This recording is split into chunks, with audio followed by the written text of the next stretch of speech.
விஷயங்கள் உங்களிடம் சொல்ல வேண்டும் என்பதற்காகத்தான் அந்த பத்திரிகையாளர் சந்திப்பில் பங்கெடுத்துக் கொண்டிருக்கின்றோம். சகோதர சகோதரி, உங்களுக்கு தெரியும், தமிழகத்தில் நம்முடைய விவசாய பெருமக்கள் பெரிய அளவில் பயன்படக்கூடிய ஒரு திட்டம் பாரத பிரதமருடைய PM கிசான் திட்டம், விவசாயிகள் கௌரவ நிதி திட்டம். 2015-16 தமிழகத்தில் அப்ப எடுத்த கணக்கின்படி 79,38,000 விவசாயிகள் இருக்கிறாங்க. இந்த சிறு குறு அப்படிங்கிற கேட்டகரியில் 39 லட்சம் விவசாயிகள் வர்றாங்க. ஏன்னா திட்டமே சிறு குறு விவசாயிகளுக்கான திட்டம். 2019 பிரதமர் அவர்கள் சிறு குறு விவசாயிகளுக்காக இந்த PM கிசான் திட்டத்தை கொண்டு வர்றாங்க. அப்ப தமிழகத்தில் பார்த்தீங்கன்னா ஹையஸ்ட் 43 லட்சம் விவசாயிகள் வரை பதிவு செய்திருந்தார். 43 லட்சம் விவசாயிகள் இதுவரை PM கிசான் திட்டத்தில் 2019 17 தவணைக்கு 2000, வருஷத்துக்கு 6000 கொடுக்குறாங்க. ஒரு தவணைக்கு 2000 என்றால் 17 தவணைக்கு 34,000 ரூபாய் நம்முடைய விவசாய பெருமக்களுக்கு வங்கி கணக்குக்கு வந்திருக்கு. உலகத்தில் எங்கேயுமே இல்லாத ஒரு மிக சிறப்பான ஒரு திட்டம் இது. ஆனால் ஒரு பெரிய பிரச்சனை பார்த்தீங்கன்னா, சமீப காலத்தில் அந்த PM கிசான் திட்டம் என்பது 43 லட்சம் போன ஒரு திட்டம் தமிழகத்தில். குறிப்பாக 2020-21 காலகட்டத்தில் இன்னைக்கு படிப்படியாக குறைந்து இன்னைக்கு வெறும் 21 லட்சம் விவசாயிகள் மட்டும்தான் பயனடைகிறாங்க.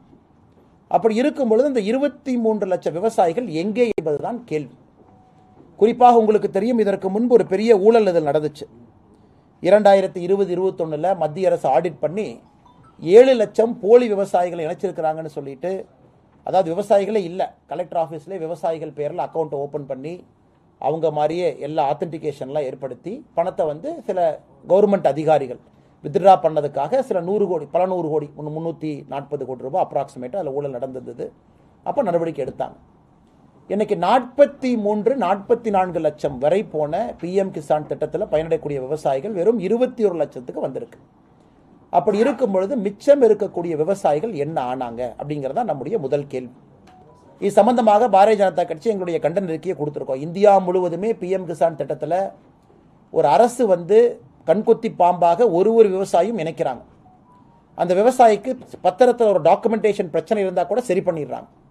உதாரணத்துக்கு கூட்டுப்பட்டா இருக்கு, தனிப்பட்டா இல்லை, அந்த மாதிரி விஷயங்கள் எல்லாம் மாநில அரசு கையில் எடுத்து அதையெல்லாம் சரி பண்ணி சிறு குறு கேட்டகரியில் யார் வர்றாங்களோ இணைச்சிக்கிட்டே வர்றாங்க PM கிசான் இந்த ஸ்கீமில். அப்படி இருக்கும் பொழுது திராவிட முன்னேற்ற கழகம் மத்திய அரசை வேண்டுமென்றே எங்களுக்கு பழிச்சொல் கிடைப்பதற்காக பாரத பிரதமர் நரேந்திர மோடி அவர்கள் விவசாயிகளுக்கு கொடுக்கக்கூடிய அந்த திட்டம் எல்லா விவசாயிகளுக்கும் சேரக்கூடாது என்பதற்காக கிட்டத்தட்ட 3 ஆண்டுகளுக்கு முன்பு 43 - 44 லட்சம் விவசாயிகள் பயன்பெறக்கூடிய ஒரு திட்டம் இன்னைக்கு 21 lakhs கீழே வந்திருக்குன்னா இது எப்படி என்பதற்காக கண்டன அறிக்கை கொடுத்தோம். அரசுகிட்ட நாங்கள் கேள்வி கேட்டோம், யாரும் பதில் சொல்லல. நாங்கள் 2 கேள்வி கேட்டிருக்கோம். முதல் கேள்வி, 23 லட்சம் பேர்த்தை எதுக்கு டெலீட் பண்ணீங்க? இல்லை போலி கணக்கு, யாரோ அரசு அதிகாரிகள் போலி அவங்க பேரை சேர்த்திட்டாங்கன்னா அரசு அதிகாரிகள் மீது என்ன நடவடிக்கை எடுத்தீங்க? 2015-16 அப்ப தமிழக அரசினுடைய கணக்கின்படியே 39 லட்சம் விவசாயிகள் தமிழகத்தில் சிறு குறு விவசாயிகள். நம்முடைய டெஃபினேஷனே சிறு குறு தான். 2.47 ஏக்கர் கீழே இருக்கணும் உங்களுக்கு. அப்படி இருக்கும் பொழுது எப்படி இன்னைக்கு 39 லட்சம் சிறு குறு விவசாயிகள் இருக்க வேண்டிய தமிழகத்தில் எப்படி 21 லட்சத்துக்கு வந்துச்சு? அதனால் திமுக அரசு உடனடியாக எல்லா மாவட்ட ஆட்சியர்களுக்கு உத்தரவு போட்டு ஒரு மாவட்டத்திலையும் ரிவ்யூ மீட்டிங் நடத்தப்பட்டு, குறிப்பாக அந்த மாவட்டத்தில் அவர்களுடைய பெயர்களோ இதற்கு முன்னாடி பணம் வந்துச்சு, அந்த பணம் வரல அப்படின்னு சொல்லக்கூடிய விவசாயிகளுக்கு ஒரு கம்ப்ளைண்ட் இருக்குன்னா அதை இதை விட மாவட்ட ஆட்சியருக்கு என்ன முக்கியமான வேலைன்னு ஒரு மாவட்ட ஆட்சியர் உட்கார்ந்து சிறப்பு குறை தீர்ப்பு முகாம் அமைத்து இதை சரி பண்ணணும். இல்லை என்றால் 2 வாரத்தில் திருச்சிராப்பள்ளி இதை மையமாக வைத்து, இந்த ஊரை மையமாக வைத்து அண்ணன் கருப்பு முருகானந்தம் அவர்கள் இங்க இருக்கக்கூடிய தலைவர்கள் எல்லோரும் இணைந்து ஒரு மிகப்பெரிய கண்டன ஆர்ப்பாட்டத்தை இங்கிருந்து எடுத்து பாரதிய ஜனதா கட்சி அதன் பிறகு ஒரு மாவட்டத்திலும் கூட விவசாய குறைதீர்ப்பு முகாமை அமைத்து அதன் மூலமாக வரக்கூடிய பதிவுகள் என்ன இருக்கோ நாங்கள் முன்னெடுக்க இருக்கிறோம். அதனால் இது மிகப்பெரிய ஊழல் நடந்திருக்கு. அதையெல்லாம் தாண்டி மிகப்பெரிய கெட்ட பெயர் அவப்பெயர் வருவதற்காக திமுக அரசு நிறைய விவசாயிகள் டெலீட் பண்ணிட்டாங்க. ஏன்னா தினமும் நாங்கள் எங்கே போனாலும் கூட விவசாய பெருமக்கள் தலைவர்களை பார்க்குறாங்க, மாவட்ட தலைவர்களை பார்க்குறாங்க. அண்ணன் எனக்கு 10 தவணை வந்துச்சு, 12 தவணை வந்துச்சு, இதுவரைக்கும் 17 தவணைங்க, 3 தவணை மட்டும் நிறுத்திட்டாங்க, 4 தவணை மட்டும் நிறுத்திட்டாங்க. இது குறிப்பாக இந்த தேர்தலுக்கு முன்பு ஆரம்பித்த வேலை, தேர்தலுக்கு ஒரு 4 மாதத்துக்கு முன்னாடி ஆரம்பித்த வேலை இன்னைக்கு இருக்கு. அதனால் பத்திரிகை நண்பர்களுக்கு இது ஒரு முக்கிய செய்தி. நீங்களும் உங்கள் செய்தித்தாள் மூலமாக, உங்களுடைய பத்திரிகை தொலைக்காட்சி மூலமாக விவசாய பெருமக்கள் இதை பார்த்து நீங்கள் தயவு செஞ்சு உங்களுடைய உரிமை அது, உங்களுடைய ஏக்கர் வந்து 2 ஹெக்டர் கீழே உங்களுடைய ஏக்கரேஜ் இருக்குது அப்படின்னா உங்களுடைய உரிமை. ஸோ தயவு செய்து நீங்கள் உடனடியாக வந்து உங்களுடைய மாவட்ட ஆட்சியர், அங்கே இருக்கக்கூடிய விவசாய அதிகாரிகள் யார் இருக்கிறாங்க கலெக்டர் ஆஃபீஸில் நீங்கள் சந்தித்து தயவு செஞ்சு இடம்பெற வைங்க. இல்லை என்றால் 2 வாரத்தில் பாரதிய ஜனதா கட்சி நாங்களே சிறப்பு விவசாய குறைதீர்ப்பு முகாமை தமிழகம் முழுவதும் அமைப்பிருக்கின்றோம் என்பதையும் சொல்லிக் கொள்கின்றோம். அதற்கு முன்பு மாநில அரசு கண்விழித்துக் கொண்டு நடவடிக்கை எடுக்க வேண்டும் என்றும் வலியுறுத்துகின்றோம். இல்லை என்றால் பெரிய கண்டன ஆர்ப்பாட்டத்தை திருச்சிராப்பள்ளியில் மையமாக வைத்து நாம் நடத்தி காட்ட வேண்டிய சூழல் ஏற்படும். இது நாங்கள் சொல்லக்கூடிய முதல் செய்திங்கண்ணா. இரண்டாவது, இன்னைக்கு தமிழகத்தில் நாம் ஏற்கனவே சொல்லி இருந்தோம், நம்முடைய மறைந்த தலைவர் ஆம்ஸ்ட்ராங் அவருடைய இல்லத்திற்கு சென்று விட்டு பத்திரிகையாளர் சந்திப்பு பண்ணும்போது பத்திரிகையாளர் கேட்டாங்க, இன்னைக்கு வந்து போலீஸ் ஸ்டேட்டாக தமிழ்நாடு மாறிடுமா அப்படின்னு. அன்றைக்கே நம்ம சொன்னோம், திரும்ப இந்த 1 வாரம் கழிச்சு என்கவுண்டர் பண்ணுற வேலை இதுக்கெல்லாம் போகாதீங்க. குறிப்பாக அந்த criminal conspiracy root of the case, யார் தவறு செஞ்சுருக்காங்களோ கண்டுபிடிச்சு நடவடிக்கை எடுத்து மொத்தமாக இந்த கேங் எல்லாம் யாரெல்லாம் இருக்கிறாங்களோ சட்டப்படி நடவடிக்கை எடுங்க. நம்ம எதிர்பார்த்தது போலவே இன்னைக்கு காலையில் என்கவுண்டர் அப்படிங்கிற ஒரு வார்த்தையை பயன்படுத்தியிருக்கிறாங்க. அதிலும் குறிப்பாக நம்முடைய முகநூல் பக்கத்தில் கூட நாம் எழுதியிருக்கோம், ட்விட்டர் பக்கத்தில் கூட எழுதியிருக்கோம். குறிப்பாக இந்த 3 முக்கிய குற்றவாளிகள் நீங்கள் பார்க்கலாம். அருள் என்பவர், கலை ஸ்ரீனிவாசன் என்பவர், சதீஷ் என்பவர், இந்த 3 குற்றவாளிகள் நீங்கள் பார்க்கலாம். இவர்கள் எல்லோருமே முக்கிய குற்றவாளிகள். குறிப்பாக இன்னைக்கு தமிழக காவல்துறை வந்து வீடியோ வெளியிட்டிருக்கிறாங்க. அந்த குற்றவாளிகள் வந்து வந்த அந்த வண்டி எத்தனை மணிக்கு வந்தாங்க, யார் வந்தாங்க எல்லாமே வெளியிட்டிருக்கிறாங்க. அவசரமாக என்கவுண்டர் அப்படிங்கிற பேரில் வந்து ஒரு மனிதனுடைய உயிரை படிக்க வேண்டிய அவசியம் என்ன? ஏன்னா அவங்க சரண்டரான குரூப், அது வந்து அவங்களே போலீஸ் ஸ்டேஷனில் வேகமாக சரண்டரான குரூப்பு. சரண்டரான குரூப்பு எப்படி தப்பியோட முயற்சிப்பான்? இது ஒரு லாஜிக்கலான கேள்வி. யாராவது காணாமல் போன ஒருத்தனை சுற்றி வளைச்சு பிடிச்சு அப்படிங்கிற என்கவுண்டர் தான் இது வரைக்கும் பார்த்துருக்கோம் இந்திய அளவில். இந்தியாவில் முதலாக இதாகத்தான் இருக்கும், சரண்டரான ஒருத்தரை வந்து என்கவுண்டர் அப்படிங்கிறாங்க. அதை தாண்டி இரண்டாவது மிக முக்கியமானது, காலையில் வந்து வெப்பன் டம்ப், வெப்பன் எங்கே ஒளிச்சு வச்சிருக்கிறாங்க கண்டுபிடிக்க போனோம், அங்கே துப்பாக்கி எடுத்து எங்களை சுட்டாங்கன்னா துப்பாக்கி எங்கே இருந்து வந்துச்சு? இரண்டாவது. மூன்றாவது, அதிகாலையில் செல்ல வேண்டிய காரணம் என்ன? நாங்கள் வந்து யாரையும் டிஃபெண்ட் பண்ணல, கடுமையான நடவடிக்கை எடுக்க வேண்டும் என்று வலியுறுத்தக்கூடிய ஒரு கட்சி பாரதிய ஜனதா கட்சி. சட்டம் ஒழுங்கில் சமரசம் இல்லாத ஒரு கட்சி. இருந்தும் கூட ஒரு பக்கம் திமுகவினுடைய புள்ளிகளாக இருக்கக்கூடிய முக்கிய குற்றவாளிகள் இருக்கிறாங்க, அதையும் நம்ம புகைப்படத்தை நம்ம காட்டியிருக்கோம். இன்னொரு பக்கம் காலங்காலத்தில் நேரமே என்கவுண்டர் அப்படிங்கிற வார்த்தையை பயன்படுத்த வேண்டிய அவசியம் என்ன? ஸோ தமிழக அரசு முறையான திசையில் தான் கொண்டு போகிறாங்களா, இல்லை இதையும் வந்து திருவேங்கடம் இறந்துட்டார், ரைட், ஓகே, இப்போ திருவேங்கடம் சொல்கிற கன்ஃபெஷன் ஸ்டேட்மெண்ட்டில் என்ன சொல்லியிருக்காரு, அதை வச்சு கேஸ் முடிய போதா? ஏன்னா இது போன்ற கேஸுகளில் முக்கியமாக ஒரு நீதிமன்றத்திற்கு போகும் பொழுது அந்த கேஸினுடைய உண்மை முகம் நமக்கு தெரியும். குறிப்பாக இது போன்ற கேஸ், ஏன்னா ஒரு பக்கம் கேங் வார்னு தமிழக அரசே பயன்படுத்துகிறாங்க, காவல்துறை பயன்படுத்துகிறாங்க, இன்னொரு பக்கம் வேற ஏதோ கேஸுக்கு சம்பந்தமான பஞ்சாயத்து டீலிங்கிறாங்க. பாரதிய ஜனதா கட்சி எங்களுடைய ஆர்கியூமெண்ட் இது பொலிட்டிக்கல் மர்டர் அப்படின்னு நம்ம சொல்கிறோம்.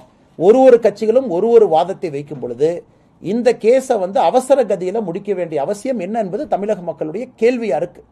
அதனால் இன்னைக்கு வந்து நாங்கள் வீடியோ ஃபுட்டேஜ் ரிலீஸ் பண்ணிட்டோம், அதை பண்ணிட்டோம் என்று சொல்வதை விட உண்மையாலும் இது என்ன நடந்துச்சு, பேக்ரவுண்ட் என்ன? முக்கிய குற்றவாளி நீங்கள் இல்லை, இன்னைக்கு முக்கிய குற்றவாளி நமக்கு தெரியும், சார்ஜ் ஷீட்டில் வந்து சார்ஜ் அபேட் அப்படிங்கிற வார்த்தையை பயன்படுத்துவாங்க.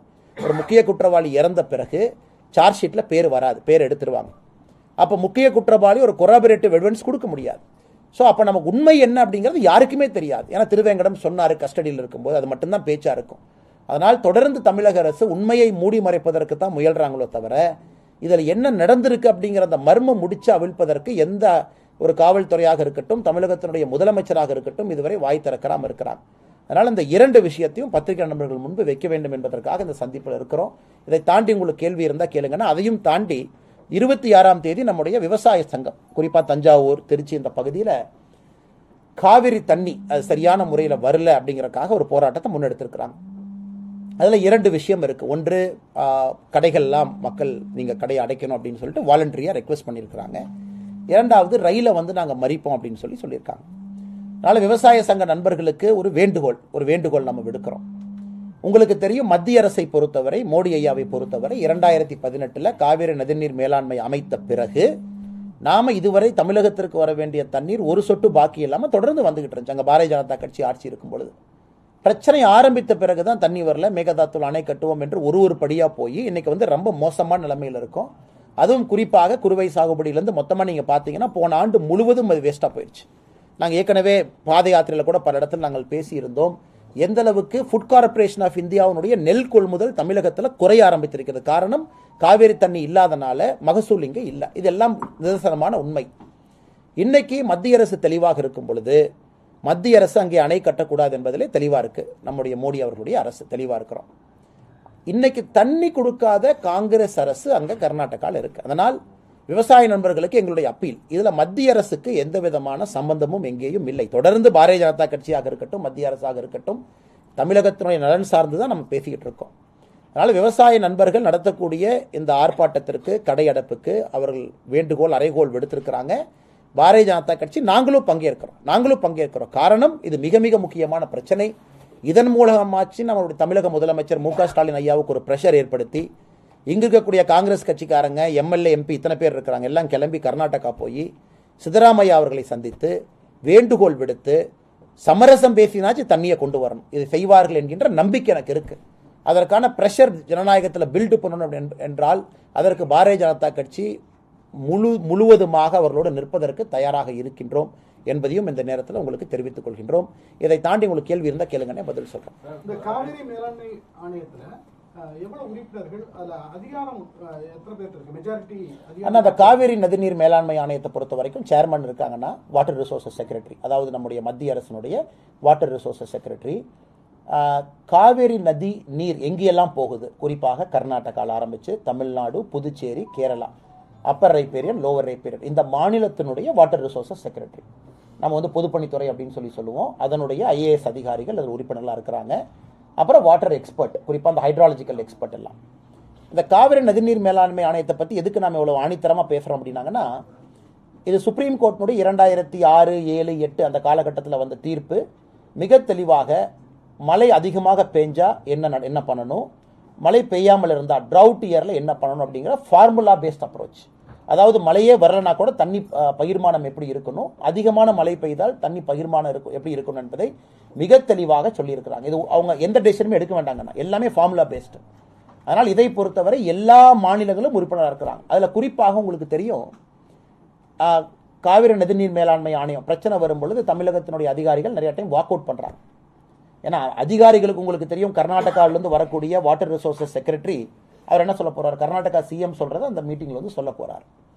அப்ப தமிழகத்தினுடைய கடந்த ஒரு 3-4 மீட்டிங் பார்த்தீங்கன்னா தமிழகத்தினுடைய அதிகாரிகள் வாக் அவுட் பண்றாங்க. ஜெனரலாக நாங்கள் வெளியே வர்றோம், நாங்கள் பங்கேற்க மாட்டோம், எங்களுக்கு இதில் இஷ்டம் இல்லை அப்படின்னு. இது எந்த தீர்வை நோக்கி போகணும்? இன்னைக்கு நீங்க மத்திய அரசை பிரஷர் பண்றீங்கன்னு வச்சுக்கோங்களா. இந்திரா காந்தி அம்மையார் அவர்கள் எமர்ஜென்சிக்கு முன்னாடி பஞ்சாபுக்கும் ஹரியானாவுக்கும் நதிநீர் பிரச்சனை வந்த பொழுது ஹரியானாவுடைய அரசை டிஸ்மிஸ் பண்ணாங்க. நதிநீர் பிரச்சனை வந்த பொழுது இந்திரா காந்தி அம்மையார் அவர்கள் தன்னைத்தானே சேர்மனா போட்டுக்கிட்டாங்க. அந்த 2 மாநிலத்தினுடைய நதிநீர் பிரச்சனையை தீர்ப்பதற்கு சேர்மனா போட்டுக்கிட்டாங்க. ஹரியானா அப்போஸ் பண்ணாங்க. அது எப்படி பிரதம மந்திரி சேர்மனா வர முடியும் என்பதற்காக இந்திரா காந்தி அவங்க கவர்மெண்ட்டே டிஸ்மிஸ் பண்ணாங்க. இது கால வரலாறு. ஆனா இன்னைக்கு அது பாசிபிளான்னு நீங்க சொல்லுங்க. நாம வந்து ஒரு பக்கம் ஜனநாயகத்தை பேணி காக்க வேண்டும் என்று நினைக்கின்றோம். மத்திய அரசு நம்முடைய எல்லையை மீறக்கூடாது என்பதிலே மோடி ஐயா 10 ஆண்டு காலமாக ஆட்சி நடத்திக்கிட்டு இருக்கிறாங்க. 356 என்பது எங்கேயுமே பயன்படுத்தல. நீங்க பாக்குறீங்க, எங்கேயுமே பயன்படுத்தாத ஒரு அரசு நம்முடைய அரசு. ஆனால் இங்க இருக்கக்கூடியவர்கள் நன்றாக உணர்ந்து கொள்ள வேண்டும். அரசியல் பேசக்கூடிய திமுகவோ காங்கிரஸோ நன்றாக உணர்ந்து கொள்ள வேண்டும். இன்னைக்கு காங்கிரஸ் யாரு பேச்சையும் கேட்கல, சொல்ற பேச்சே கேட்கல அப்படின்னா என்ன தீர்வு? இந்திரா காந்தி அம்மையாரை போல ஒரு எல்லையை தாண்டி போறதா அது தீர்வா? அது தீர்வு எடுத்தா நீங்க ஏத்துக்குவீங்களா? இந்த காங்கிரஸ் கட்சியும் திமுக என்ன சொல்லுவாங்க, ஜனநாயகத்தை கொள்றாங்கன்னு இவங்களே கிளம்பி வருவாங்க. இல்ல சட்டத்துக்கு உட்பட்டு இந்த பிரச்சனை அணுகலான்னா அங்க இருக்கக்கூடிய காங்கிரஸ் ஆட்சி விதண்டாவாதமாக பேசலாம். நான் உங்களுக்கு ஒரு சரித்திரமும் சொல்லியிருக்காங்க. நான் பஞ்சாப், ஹரியானா ஒரு சரித்திரத்தை சொல்லியிருக்கேன், எப்படி இருந்திருக்கேன் எமர்ஜென்சிக்கு முன்னாடி. ஆனால் இன்னைக்கு காங்கிரஸும் திமுகவும் இவ்வளவு பேசக்கூடியவர்கள் இந்தி கூட்டணியில் இருக்கிறாங்க, இவ்வளவு பேசுறாங்க. சித்தராமையா அவங்ககிட்ட போய் பேசுறதுக்கு என்ன பிரச்சனை? சரி, நாங்க சொல்லி அவர் கேட்கல, ரெண்டாவது ஆர்கியூமெண்ட் தான். நீங்க சொன்னீங்களா? இங்க இருக்கக்கூடிய எம்எல்ஏக்களும் எம்பிக்களும் திமுக எல்லாம் ஒன்னா சேர்ந்து கர்நாடகா போய் பெங்களூர்ல சித்தராமையா அவர்களை சந்திச்சீங்களா? அதுவும் கிடையாது. நீங்க சந்திச்சு பேசுனீங்களா? அதுக்கப்புறம் நீங்க பேசினதை அவர் ஏற்கவில்லை என்பது இரண்டாவது பிரச்சனை. அப்புறம் பார்த்துக்கலாம். ஒரு மாநிலம் தழுவி ஆர்ப்பாட்டம் எல்லாம் சேர்ந்து பண்ணணுமா? நாங்களும் வர்றோம், கட்சியெல்லாம் தாண்டி உங்களோட ஜாயின் பண்றோம், சேர்ந்து நிற்போம்.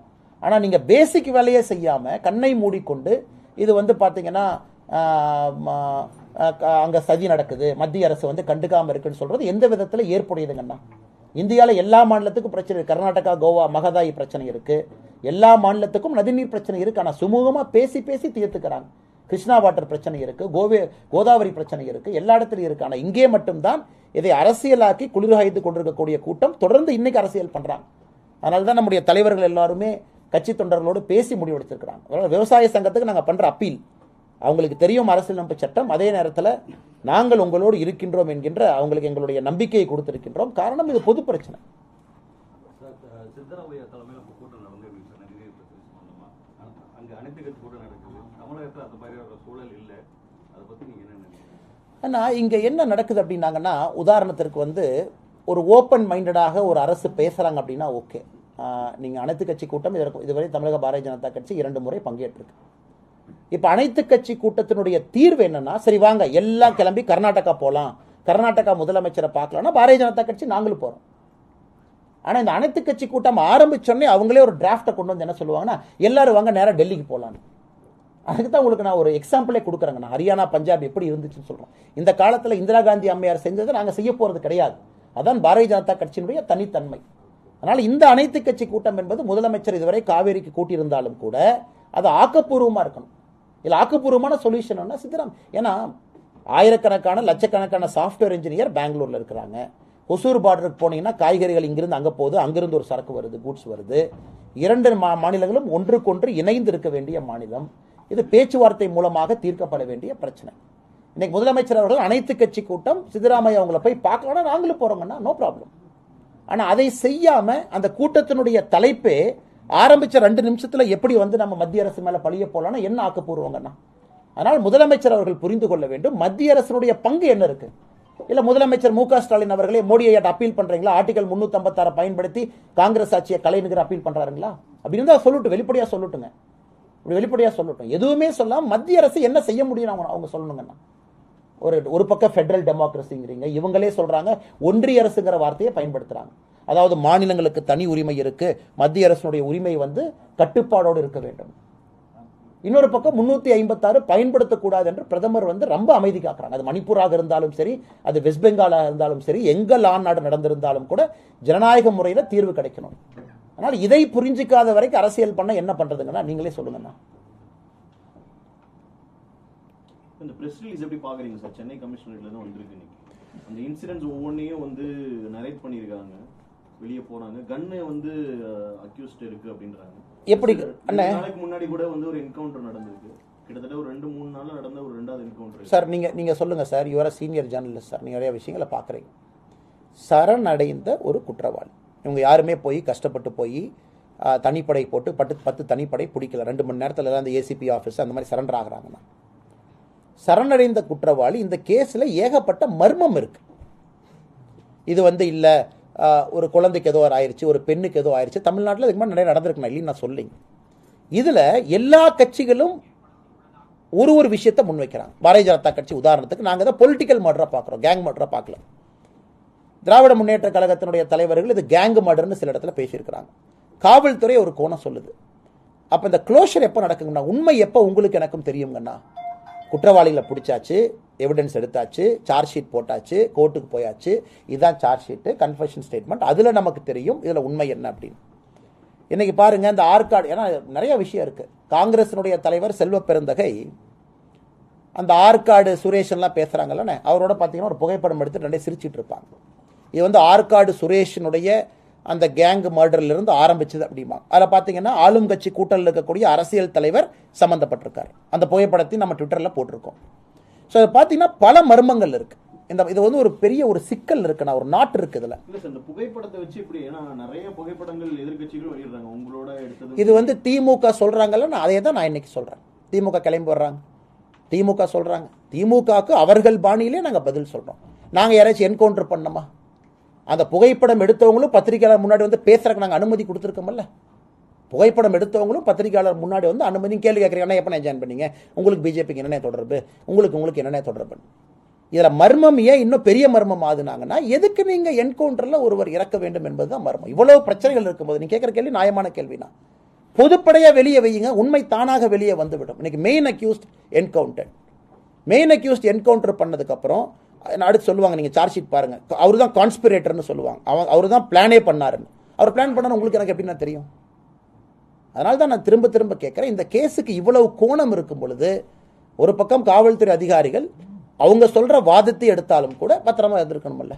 எப்படி சரண்டரான எப்படி அவங்க போயிருப்பாங்க, வெப்பன் எங்கிருந்து வந்துச்சு, காலையில் அதிகாலையில் செல்ல வேண்டிய அந்த இடத்துக்கு போக வேண்டிய நோக்கம் என்ன? நிறைய மர்மமான கேள்விகள். ஆனால் திராவிட முன்னேற்ற கழகத்தை பொறுத்தவரை இதில் உண்மை வரவில்லை என்பதுதான் பொதுப்படையான கருத்து. இதில் உண்மை வரல. நீங்கள் ஆம்ஸ்ட்ராங் ஐயா அவருடைய வீட்டுக்கு போனீங்க, துணைவியாரை பார்த்தீங்க, உண்மையை கொண்டு வரேன்னு சொன்னீங்க. சரி, ஓகே. நான் அமித்ஷாஜி அவர்களுக்கு ஒரு லெட்டர் எழுதியிருக்கேன். எதுக்குன்னா சிபிஐ என்கொயரி.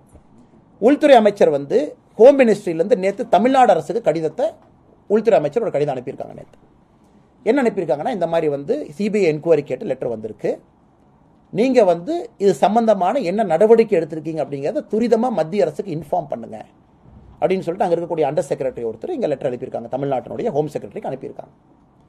நீங்கள் என்ன நடவடிக்கை எடுத்திருக்கீங்க ஃபர்ஸ்ட் சொல்லுங்க அப்படின்னு. ஏன்னா மத்திய அரசும் வாய்ப்பு கொடுக்குறாங்க எல்லாத்துக்குமே. நீங்கள் என்ன பண்ணியிருக்கீங்க, உங்கள் ஆங்கிள் என்ன சொல்லுங்க அப்படின்னு. சிபிஐ என்கொயரி கேட்குறாங்க. நான் கேட்கலீங்கண்ணா. சரணடைந்த குற்றவாளிகள் உண்மையான குற்றவாளிகள் இல்லைன்னு முதல்ல சொன்னது யாருங்கன்னா, திமுக கூட்டணியில் இருக்கக்கூடிய கட்சிகள் சொன்னாங்க. நாங்களா சொன்னோம்? உண்மையான குற்றவாளின்னு அவங்களே சொன்னாங்க. அந்த கருத்தை இன்னும் அந்த தலைவர்கள் திரும்ப பெறவில்லை. அது அண்ணன் திருமாவளவன் அவர்களாக இருக்கட்டும், மூத்த தலைவர்களாக இருக்கட்டும், அந்த கருத்தை இன்னும் அவங்க திரும்ப பெறவே இல்லை. இதில் நாங்கள் சந்தேகத்தை கிளப்பி இருக்கிறோம். அவருடைய மனைவியார் அவங்க நிறைய விஷயத்த சொல்லியிருக்காங்க. அப்படி இருக்கும் பொழுது இந்த கேஸை முடிவுக்கு கொண்டு வர வேண்டிய அவசரம் என்ன அப்படிங்கிறத எங்களுடைய கேள்விங்க. நன்றி அண்ணா. அந்த துப்பாக்கின்ற ஒரு விஷயம் சொல்லியிருந்தீங்க, அது வந்து உடல் உபாதையை கழிக்க போகும்போது அவர் எடுத்து வந்ததா காவல்துறை வழக்கு சொல்லியிருக்காங்க. அண்ணே, ஓகே. இப்போ வந்து பிரச்சனை என்னாங்கன்னே, இந்தியாவில் இதுதான் ஃபர்ஸ்ட் டைம் வந்து ஒரு என்கவுண்டரில் வந்து துப்பாக்கி பார்க்குறது. முன்னாடி கத்தி, காரப்பொடி, கத்தி எடுத்து கான்ஸ்டபிள் ஒருத்தரை கையில் குத்திட்டாங்க, 2 ஸ்டிச் போட்டிருக்கோம். இதான் இத்தனை நாளாக என்கவுண்டர்னுடைய இது இருக்குது. இதான் ஃபர்ஸ்ட் டைம் இந்தியாவில் இந்த என்கவுண்டர் அடுத்த லெவலுக்கு போகுது.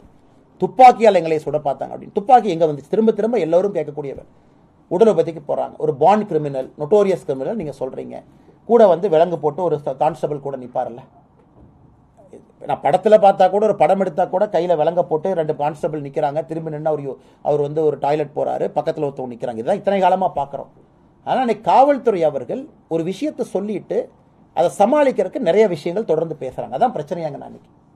நாங்கள் திரும்ப திரும்ப சொல்வது, ஆளும் கட்சியினுடைய கூட்டணி கட்சிகள் வைத்த குற்றச்சாட்டு ஒரு பக்கம், எங்கள் குற்றச்சாட்டு ஒரு பக்கம். அதனால் மெயின் அக்யூஸ்டு திருவேங்கடம் அப்படின்னு நீங்கள் சொன்னீங்க, அந்த வீடியோவில் காமிச்சிருக்கீங்க. அவர் தான் வெட்டினாருன்னு சொன்னீங்க, மெயின் கான்ஸ்பிரேட்டர்னு சொல்கிறீங்க. இன்றைக்கி அவர் இறந்த பிறகு இந்த உண்மை, நீங்கள் சொல்கின்ற உண்மைங்கிறத யார் ஏற்றுக்குவாங்கண்ணா? Who will believe it is a truth? இந்த உண்மைக்கான என்னன்னா தெரியும் உங்களுக்கு. அப்புறம் இன்னொரு பக்கம் இது ஒரு மர்மமான கேஸுங்கண்ணா. சென்னை பாலிடிக்ஸ் பார்த்தீங்கன்னா இது ஒரு மர்மம் தான். காரணம் இதில் பல ஆங்கிள் இருக்குது. நான் உண்மையை சொல்ல வேண்டும் என்றால் இதில் பல ஆங்கிள் இருக்குது. அரசியல் அப்படி தான். சென்னை பொறுத்தவரை ஒரு விதமான அரசியல் இது, குறிப்பாக நார்த் சென்னை அரசியல். அதனால் இந்த கேஸில் நாச்சி ஒரு உண்மையை கொண்டு வந்தாங்கன்னா அந்த மாதிரி அரசியல் மாறிவிடும் என்று நான் எதிர்பார்த்தேன். இதில் நாச்சி ஒரு கிளீனாக சொல்லிட்டாங்கன்னா அந்த சோகால்டு அரசியல் சென்னையில் மாறி உண்மையான ஒரு ஜனநாயக அரசியல் வரும் என்று. ஆனால் வரவில்லை.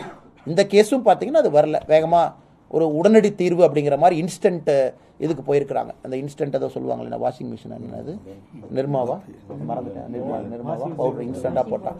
அதனால் வரலிங்கண்ணா. சார், எஸ்ஐ இன்ஸ்பெக்டர் லெவலில் துப்பாக்கி போடா, ரோந்து போடான்னு சொல்லியிருக்காங்க. இது ஏடிஜிபி, இவர் டிஜிபி இருந்தப்போ சைலேந்திர பாபு அப்பயே சொன்னாங்க. ஆனால் அப்போ கொண்டு வரல. இப்போ திருப்பி அதை இன்சிஸ்ட் பண்ணியிருக்காங்க. அதை நீங்கள் எப்படி பார்க்குறீங்க? ஆனால் என்னை பொறுத்தவரை குறிப்பாக நான் அதை வரவேற்கிறேங்கண்ணா. 2 விஷயத்தில் பார்க்குறேங்கண்ணா. ஒன்று, காவல்துறையினுடைய பாதுகாப்பு முதல்ல முக்கியங்கண்ணா. காவல்துறை பாதுகாப்பாக இருக்கணும். ஏன்னா இன்றைக்கி இருக்கக்கூடிய இந்த ரவுடிசம் எல்லாம் பார்த்தீங்கன்னா 16 வயசு, 17 வயசு, 18 வயசு நிலை இல்லாமல் இருக்கிறாங்க. கிரவுண்டில் வந்து நிலை இல்லாமல் இந்த கஞ்சா, அபின்னு அதனுடைய இன்ஃப்ளூயன்ஸ் வந்து இன்றைக்கி வந்து ரவுடிகள் மத்தியில் அதிகமாக இருக்குது. சென்னையில் பார்த்தீங்கன்னா பட்டப்பகல் அந்த குரூசம் மர்டரை பாருங்கண்ணா. அது ஒரு சாதாரண மனிதன் செய்ய முடியாதுங்கண்ணா. ஒரு சாதாரண மனநிலையில் இருக்கக்கூடிய மனிதன் அந்த மாதிரி கொலையை பண்ண முடியாது. அப்படி இருக்கும்பொழுது காவல்துறை போய் தடுத்தா காவல்துறையை வெட்டுவாங்க. ஏன்னா அந்த நிலை இழந்தாச்சு. they don't have that sense of balance. அப்போ காவல்துறைக்கு துப்பாக்கி என்பது முதல்ல அதை அவங்கள பாதுகாத்துக்கிறது. 2வது, பப்ளிக்கில் யாராக இருந்தாலும் கூட நீங்கள் ஷூட் பண்ணுங்க, ஒன்றும் பிரச்சனை. அதுக்கு தான் துப்பாக்கி இருக்குன்னு, protection of law and order. அதனால் இதை கண்டிப்பாக நாங்கள் வரவேற்கிறோம். அதே நேரத்தில் காவல்துறையும் வெல் ட்ரெயின்டு தான். எப்போதை பயன்படுத்தணும், எப்போது பயன்படுத்தக்கூடாது. இன்றைக்கி பார்த்தீங்க அமெரிக்காவில் ட்ரம்ப் அவரை பார்த்தீங்க, அங்கேருந்து ஒரு ஷூட்டர் சொல்கிறாரு, பின்னாடி ஒரு சீக்ரெட் சர்வீஸ் ஏஜென்ட் திரும்ப ஃபயர் பண்ணுறாரு. இன்ஸ்டண்ட்டாக ரியாக்ட் பண்ணுறாங்க. அதில் ஒரு சிவிலியன் இறந்துட்டாங்க, ஒரு 2 சிவிலியன் படுகாயம் அடைஞ்சிருக்கிறாங்க. அது மேபி இன்வெஸ்டிகேஷனில் தெரியும் யார் மேலே தவறு, அது அக்யூஸ்டனுடைய துப்பாக்கியில் சுட்டதா இல்லை திரும்ப அவங்க ரிட்டையர் பண்ணும்போது சுட்டதா அப்படின்னு. நான் அதற்காக ஒரு சமுதாயம் வந்து பொறுத்து கொண்டிருக்க முடியாதுன்னா, தமிழகத்தில் காவல்துறையினுடைய கீழ்மட்ட அதிகாரிகள், சப் இன்ஸ்பெக்டர் எபவ் வந்து துப்பாக்கியோடு ரோந்துக்கு போகிறாங்கன்னா நம்ம வரவேற்க வேண்டிய விஷயம் தான். ஆனால் நீங்கள் சப் இன்ஸ்பெக்டர் எபவ் தானே சொன்னீங்க. ஆனா அந்த என்கவுண்டர் மற்றும் அந்த வழக்கு பதிவாகட்டும் திருச்சியில வந்து எஸ்பி வருண்குமார் மேல சீமான் வந்து ஒரு குற்றச்சாட்டை முன் வச்சிருக்காரு. எப்ப நான் வச்சாரு? ஒரு 3 நாளைக்கு முன்னாடி ஒரு பேட்டியிலே பேசியிருந்தாரு. ஒரு குறிப்பிட்ட சமுதாயத்து மேல வந்து எஸ்பி வருண்குமார் வந்து இந்த மாதிரி ஆதங்கமா இருக்காரு. ஆனால் நான் என்னென்னு தெரிஞ்சுக்கிட்டு நான் பேசுகிறேங்கண்ணே. தெரியாமல் நான் ஒரு கருத்து சொன்னால் தவறாக போயிடும். நான் சீமானன் என்ன சொன்னாங்கன்னு அதை பார்த்துட்டு நான் திரும்ப சொல்கிறேன். கவனத்துக்கு வரலைங்கண்ணே, சாரி. மேபி நெக்ஸ்ட் டைம் நம்ம சந்திக்கும் போது சென்னையில் நான் பேசுகிறேன். வேறு எது இல்லையா? தேங்க்யூ, நன்றி அண்ணா, வாங்க.